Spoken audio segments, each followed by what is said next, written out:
Hey. How's it going, man? How's everybody doing?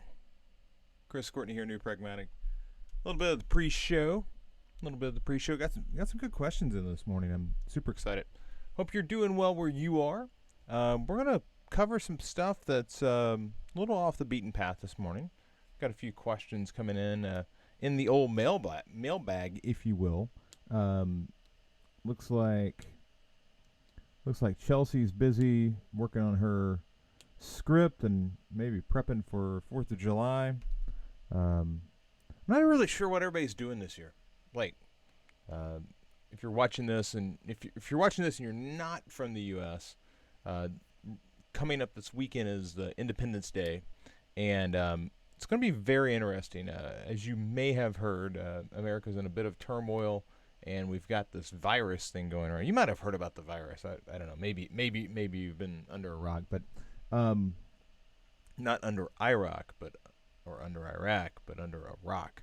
Anyway, the whole point is it's going to be interesting. I hope everybody chills out. I hope everybody just like chills out, maybe in a socially distanced way. Hope we don't crowd into a bunch of bars and things like that.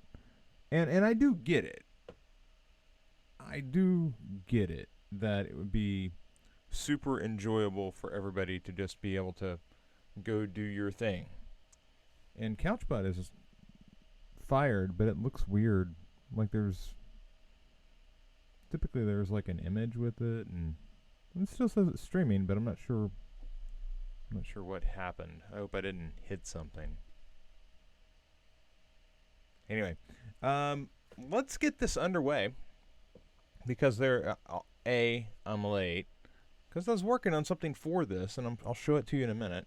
And then B, we've got some questions to answer. So anyway, greetings one and all. Chris Courtney here. New Pragmatic. Is so good to have you back along here for the feedback loop. We've got some submissions this morning. We also got a couple of questions in the old mailbag, and I'm going to try to answer those as honestly and openly as I can. I'm going to go ahead and share my screen so we can get this underway. One of the big questions that has come up, we've got work from Lisa and Rebecca, and we'll get to that in a minute. One of the big questions that's come up with regard to applying for jobs is this, the issue of, hey, I've applied for all of these jobs and I'm not hearing back from anybody. And I wanted to talk really quickly about what you could be running into. There's a few things. The top of the ladder, though, is there is a pandemic going on. And as much as I want to say that we are working out of this, nobody expected this number right here to continue jacking up. We were expecting this to flatten off. I mean, if you just look at the UK, let's look at this little curve down here in the corner. I wish I could like reorder this to where I can move it up because I realize my head is probably in the way. But if you go to the COVID-19 dashboard that's put together by John Hopkins, what you'll notice when it properly loads is that the arc for most countries is leveled off. The arc for most countries is leveled off. I wish that this would work properly now that I'm actually using it in a video. But here in the States, it's picked right back up. And it's running with the vengeance in places like Brazil and India and Russia. So that's concerning. That's got everybody... like 4 weeks ago, everybody was in a... let's get back to work. Let's go. Let's do this. And now everybody's taking a pause. If you are applying for a position and you do not know somebody at that organization, you may be running uphill. You may be running uphill. You were already on the outside looking in because you don't know somebody at that organization. But this has everybody holding everything very close to their chest. They're not taking chances. they are trying to hire, but they're trying to hire as safely as possible. So I really do believe that when we get a noticeable downtick in COVID that is sustained, this will open up because the higher people began posting jobs again. But when most states and many countries are locking back down, Europe is basically siphoning itself off from travel from the rest of the planet. Um, that's going to have a chilling impact on hiring. So I do believe that COVID is still in play. I would not take this personally if you've applied for jobs and you're not hearing back. I just think the world's on edge right now. That doesn't mean everything's on fire, although this map looks like everything is certainly on fire. But it does mean that positions are out there. They've been posted, but you may be in a situation where you're not hearing back. One thing I will note, and I think this is important because it's something I've noticed. I've got a lot of students that are talking to people, and freelance or otherwise, 90% of the success rate is still in a location where people are intending to at one point in time work together again. So like if I've got people in New York, they're applying for New York jobs and they're getting interviews with people in New York. This is interesting because we talk about this remote economy and people are moving to remote, but they still haven't figured out how they want to cross the divide between having a remote workplace and hiring new people that they've never worked with before. It's as if the world is stuck in this spot where they know how to work remotely with people that they already know, but they have not taken the leap to trust people that they don't know to bring them in. So it's like we're in this learning curve now that wasn't there before. So yes, the world is more remote, but that does not change the fact that they don't know you. And until they get to know you, it's going to be hard to get over that hump, which is why, and I've heard it before, oh, networking doesn't matter. It doesn't hurt either. Okay? I don't want to prescribe and say that you must do this or you must do that. What I will say is that if you network and you're really good at what you do and you have soft skills, you're probably going to be okay. You can be amazing at what you do and say, oh, well, I don't need the soft skills. I'm just going to be like a brash asshole. You may get by with that. That may work for you. It's not going to work for everybody. And your chances are certainly going to drop. But, as I've said before, and I've got to own this, you only need one job. So maybe you're the lucky one and you break through. Maybe you're all soft skills. You're really not all that great at research and design in general, but you break through. Okay, lucky you. Okay, all right. I can't advise people attempt to break through on one variable. I've got to have you hitting on all cylinders across 4 or 5 different tangents so that they create a mesh so that you have a better chance of being picked up. That's why I've always been, okay, we're going to do UX, we're going to do research, we're going to do visual design, we're going to do interface, we're going to do code, we're going to cover it so that you've got options. All right? And I've had people say, well, I don't like the UX stuff. I don't like research. Well, I think you've got a problem, but you might break through. I can't tell you won't break through. I remember I had a student one time, they're like, well,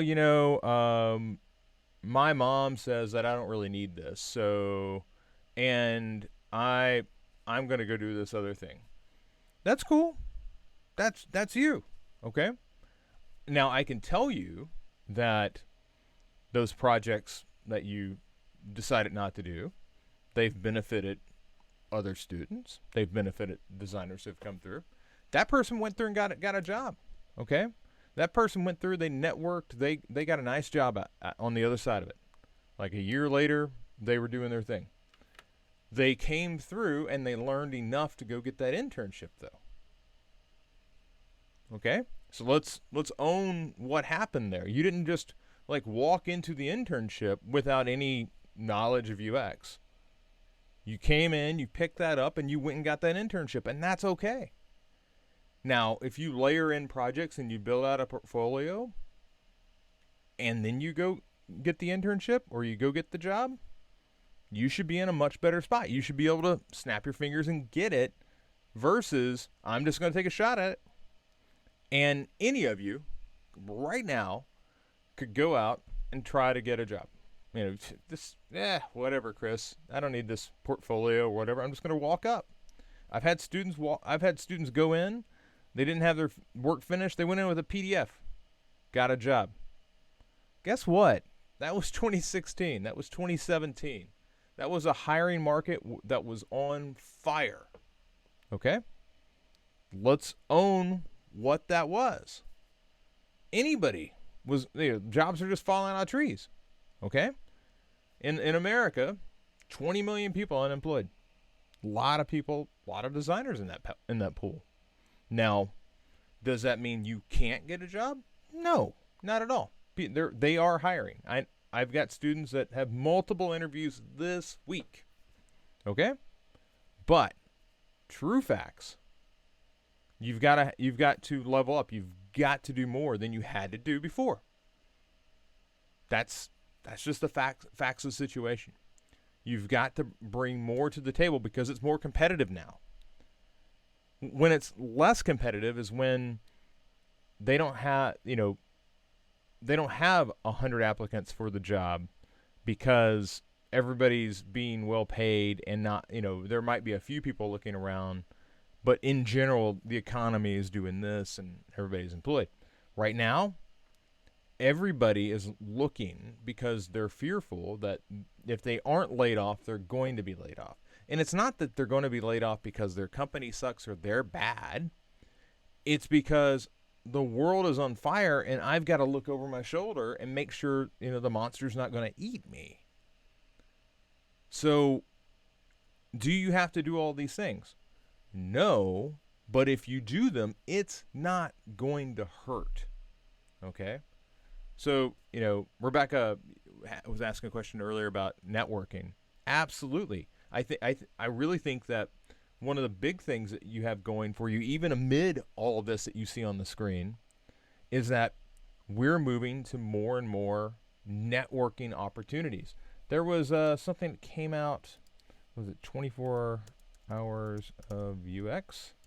Yeah, 24 hours of UX was last week or so, and I still know that there is a audience around, we could talk about their site, but there's an audience around this that that they're watching these sessions and discussing them. They will have more events. So I really think that you should look into things like this, and really you could remote meetup, remote UX meetup. And I'm absolutely certain. Let's talk UX research. Now, some of the stuff is in the past. Remote UX Challenge, June 2020 kickoff. So that's in the past. UX remotely, what's working now? Remote webinar challenge. Give this a look. Some of the stuff is in London. Some is in San Francisco.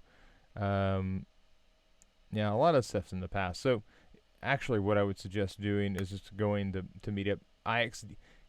Actually, while we're here, let's go to Meetup and let's look for IXDA. Meetup, that's fine. Find your next event, IXDA. I really just want remote, but it always defaults. Oh, yeah, but here you go. This is an online event, Life and Death Design, what life-saving technologies can teach everyday designers. There's 57 people signed up. This is in Chicago, but does any of that matter anymore? Anybody watching this, regardless of where you're at, could tune in July 8th, 6 to 8, and take part in this. And Katie, actually, I know Katie. And there are 60 attendees right now. I know some of these people right off the top. And then similar virtual, online, Code for Chicago, Action Design Chicago, Chicago PDMA, Product Development Management Association. This is the good stuff, okay? This is what you're looking for. You're looking for opportunities to remotely network. You know, how do you find something near you? You know, does it have to be online? Maybe how would I shift this up? Well, one thing I would probably do is I'd probably say, hey, you know what? But what about I want to network in San Francisco, so I just switch it to San Francisco, and IXDA has no events, but I could probably say I don't want speed dating or job hacker agile, although the job hackers, that might be interesting. Let's just search for designer near San Francisco. How to design conversations that matter, July 6th. Webinar Product Design Infinite Bandwidth Product, June 30th. Introduction to Design Thinking. It's not just thinking about design. PMI Chicago, San Francisco, August 1st. How to design and build autonomous robots, July 8th. Go nuts, kids. Go nuts. Go, like, start hitting this stuff up. Past that, past all this, John had a question about do I personally know anybody who is a design leader that does not have a college degree? And I will say the answer is yes, but how they got there is often the most difficult part, because if you do not have the credential, you are reliant on being in the right place at the right time. Okay? There are infinite number of startups that are looking for designer help. People that will come through and knock it out of the park. Okay? They don't care whether you have a degree or not. They need help right away, and they don't have a lot of money. Now, some of them will end up with money. And when they end up with money, they're going to go and trust, generally, the people who helped them get to the money. And that means if you were designer number one on the team, you were in the driver's seat to become the design lead at that organization, provided that you've got the skills. Okay? So if you do not have the skills and you're designer number one, you're going to soon become designer number two, because they're going to go out and hire somebody that's going to fill that role. But if you do have the skills and you happen to get along with everybody and you happen to be the first person in the door and you happen to hit that lottery ticket that it is the startup that gets that $50 million in funding, then yeah, you're on your rocket ship. You do not need a college degree. However, that I laid out a lot of variables there. There's a lot of luck involved in that. And you might not make it that far, because in this economy, finding the startup that's going to take a shot on somebody without a degree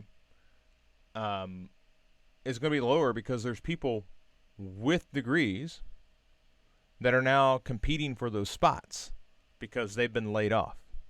And now they're looking around at their career going, I think I want to try something different. The corporate thing didn't work for me. I'm going to go the startup route because I just got laid off anyway. So why not swing for the fences?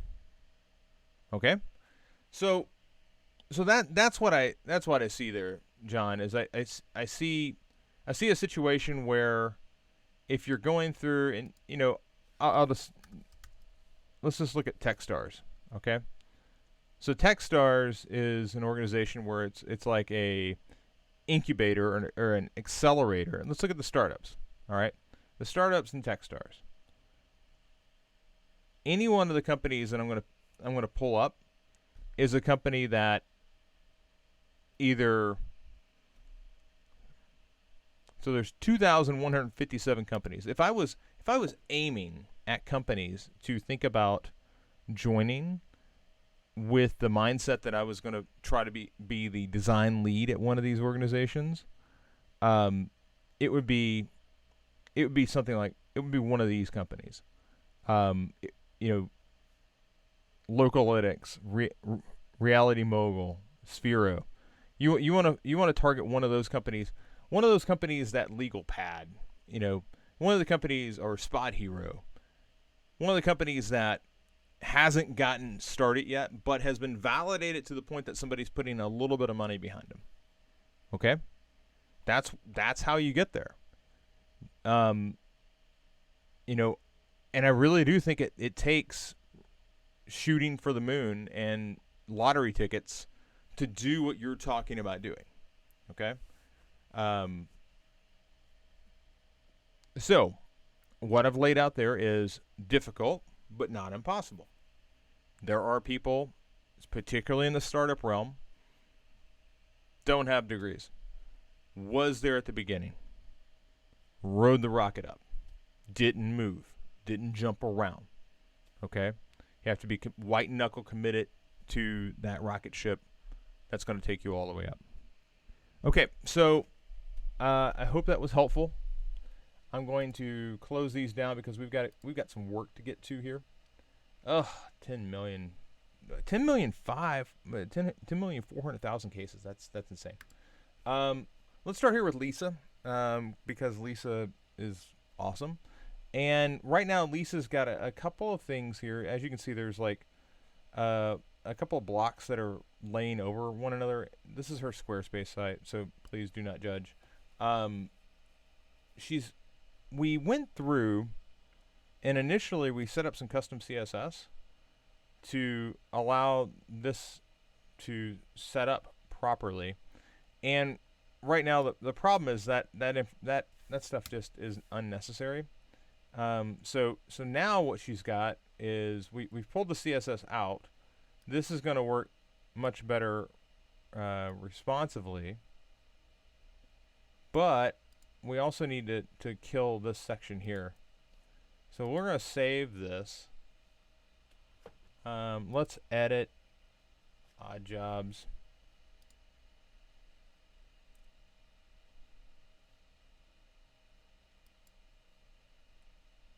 I'm not completely sure why it drags like this. Let's trash the second image.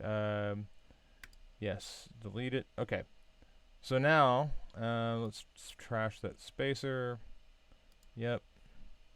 Let's trash this spacer. Yes. And now your, yeah, we'll save that. So now your image is here. She's got this GIF that, is playing the walkthrough. And when you take this down for mobile, well, now it loads appropriately. So that's all you really need to do. This is one of those situations, Lisa, where we had CSS in there and it was causing things to overlap because it was trying to do something differently. When you switch out the images, you obviously have to go back and change all that CSS out because it no longer applies. All right, so that's really all it takes. This is saved and updated, so you don't have to worry about that being broken now. And yeah, I would just move forward from there. All right, so let's go over here to Rebecca and close that one down. So Rebecca's got her CX presentation here, and this is looking pretty good. The whole point of the presentation is trying to give Rebecca an opportunity to layer in her time doing customer experience and business and sales into a presentation that better presents her ability to work with clients and customers. This is the type of thing that when you are in any sort of management or ownership role, it's very difficult for you to convey to somebody else what you did in that role, because our minds are wired to expect when somebody talks to me about a job, they're going to talk to me about the projects that they worked on. Very few people that we talk to when we're interviewing people typically have run their own businesses. Okay? Typically, if you run your own business, you were like permanently on that track. Like you're never coming off of that track. But I can tell you that that's a misnomer. A lot of people go do their own business and then come back because life changed. They needed maybe they didn't like it. With great freedom comes great responsibility. Tons of responsibility. It's overwhelming sometimes. But in this particular case, the big point is you did a lot of things. The business is the project, and when the business is the project, you need a way to talk about it in a way that's tangible to another person. So, top 10 things I learned while working in CX and sales, CX and sales / business. I would just say top 10 things I've learned while working with people, while working in sales, while working in CX. Like, too many qualifiers. All right. So number 1, know your user personally. There's no better way to get to know your customer than observing and interacting with them. All right. So I'm seeing a visual. I'm seeing like people talking. Think now about, okay, what's the visual that goes with this? I need a visual with each of these, and you can come up with a visual even if it's like a mountainside. Like, we need a visual. All right. Community matters. Build a company customers will be proud of. Build a company customers will be proud of being a part of. To be associated with. Your values are important. People love identifying with a good cause. Transparency above all. Open lines of communication help build mutual respect and encourage healthy B2C relationships. Tell a good story. People are smart and curious. The most endearing 4 words in the history of mankind are once upon a time. The most interesting 2 words, the most interesting words that you'll ever hear in history are your own name.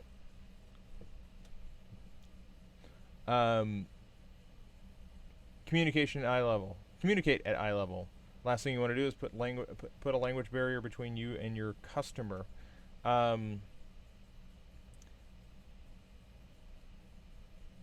Customer needs over your ego. Always test and ask customers about the products and experience you're building. Just because something seems like a great idea doesn't mean it is needed or is good for your users.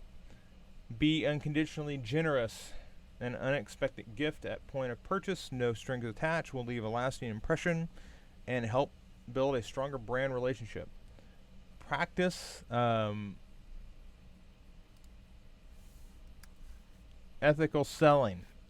Actions speak so much louder than words, or karma is real. Your customers will know you truly have their best interest at heart if you don't oversell. Happily point them in a better direction if your product or service doesn't fit.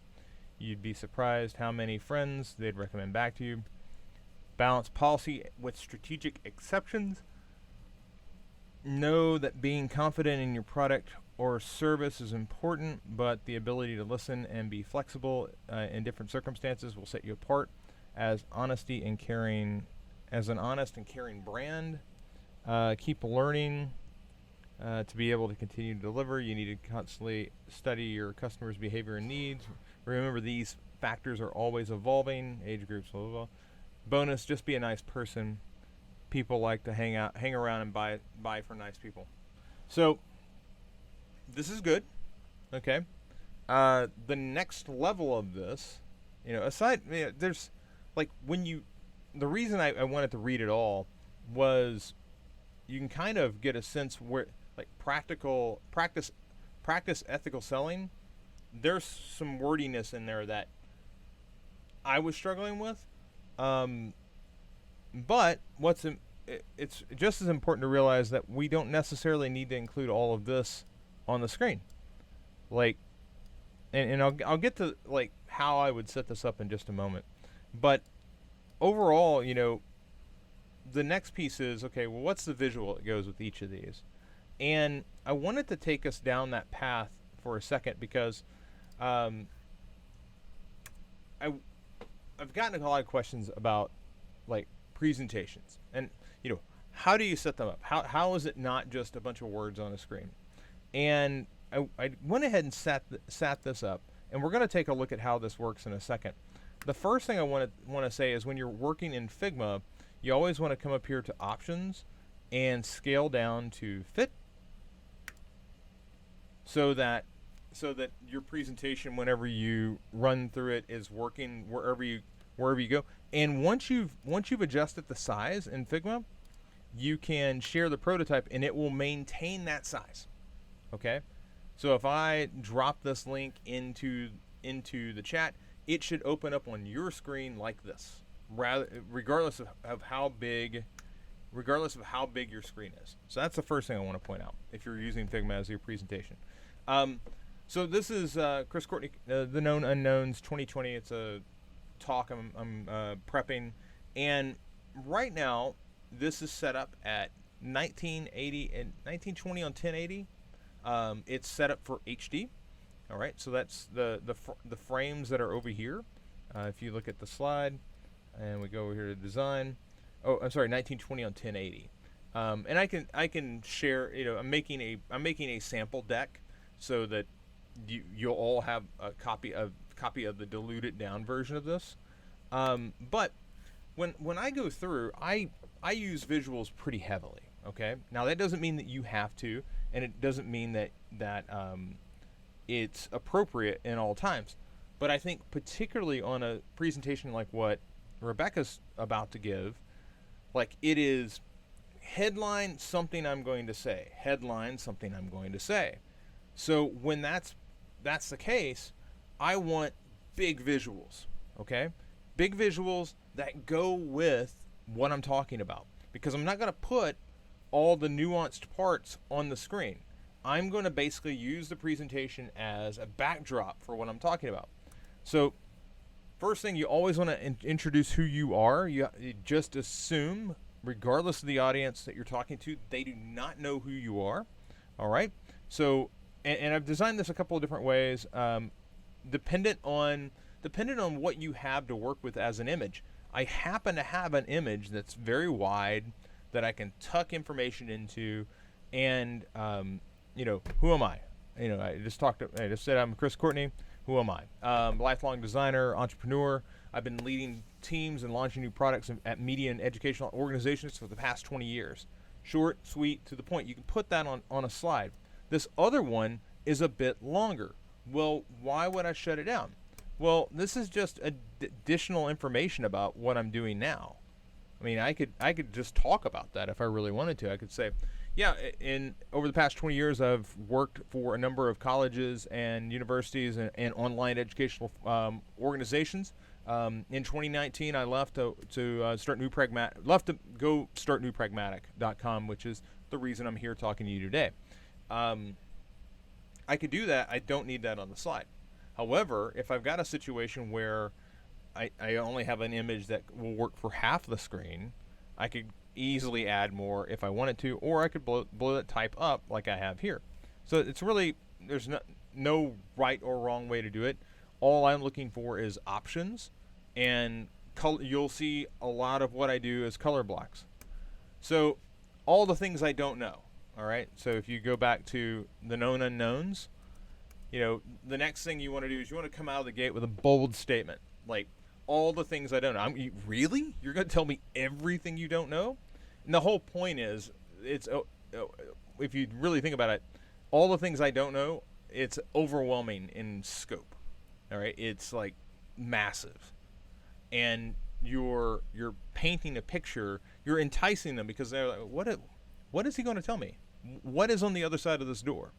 All right, so having that hook that brings them in is key. But also important is an interesting visual to go along with it. It's like, whoa, there are people. They're heading all these different. What's going on with this scene? Okay, this is just a busy crosswalk. Observation 1. Notice as we go in. I'm setting this up much in the way that Rebecca's doing her steps, like step 1 or 10 things. Number 1. The switch here is important. So I'm going from big screen, big bold statement to I'm calling your attention directly to we're about to begin now, and then switching to full color because I've revealed something. Okay? But I still have everything blocked off. What's important here also is from a style perspective, I have kept that typography, that main header, the same throughout. Okay? The only thing that's changed from the start is here it's bold. Everywhere else it's semi-bold. Now, what you put in here matters. Okay? So let's go back and look at Rebecca's thing. Know your user personally. All right? So I'm just going to grab that. Let's come back over here.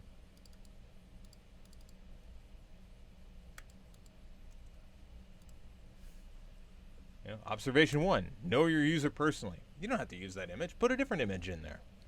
The whole point is you're wanting to call their attention and walk them through the journey.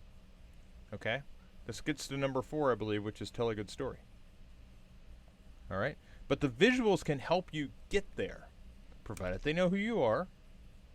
Okay? This is just an aspirational visual. Don't think too much about it. It doesn't have to be you. It doesn't have to be their logo. It doesn't have to be a particular skyline. It's just a visual. It doesn't matter. Where is this? I'm gonna guess Ireland. I don't know. I typed in mountains in the Unsplash and said, ooh, a mountain. Put it in there. One of my favorite presentations that I've been part of. I've actually watched the person put it together over in the corner right before they went up and did it. Was by Yuri Victor, a friend of mine at the New York Times. And he like just randomly would mix in American Psycho screen grabs, like just randomly, blood, guts, like whatever, just like whoa, and yeah, some of it is just being able to kind of roll with that, and surprise, so big visuals, very compelling, help tell the story way better than just putting text on a screen. Okay, and again, as I've stated before, Rebecca, this goes on screen. This is your notes, okay? So provided that you've got a visual that helps support like these things, you're good to go. Like Community Matters, okay? So if I came over here and I said, oh, you know what, I need something for that Community Matters thing, I'm just going to go down to Unsplash, and I'm going to type in, provided that Unsplash runs. And I do love this plugin. Community search. Yeah, there's lots of things that you could do here.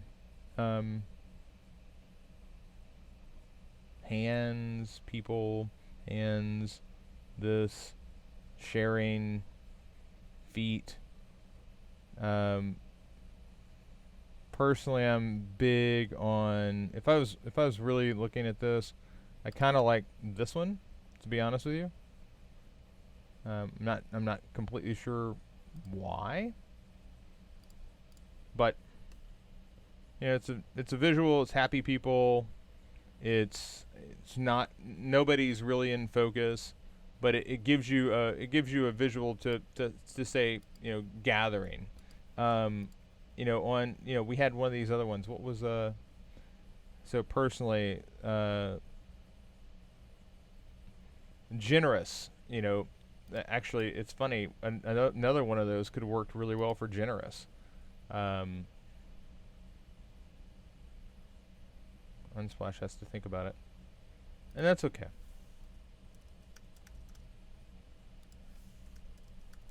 And I do this all the time where I click that thinking I'm going to begin typing, and it's just kind of it's a little buggy. Like generous, there was one where, yeah, that one. Like, that one's perfect. And you can go vertical with these. You don't have to make them all horizontal. And my whole thing about the blocking off thing, just do it consistently. Whatever you decide to do. If you decide to go half and half, like I have up here, that's fine. You decide to go horizontal, that's fine. Keep your typography consistent. Keep your spacings consistent. Like, come up with 2 or 3 frames that you use and roll with them, okay? Don't get into the fussiness of, I'm going to move it here and I'm going to move it there. Another thing I want to point out, pretty much on all of these, I've got some sort of grid kicking. Right? And this is child's play. You know what to do, Rebecca.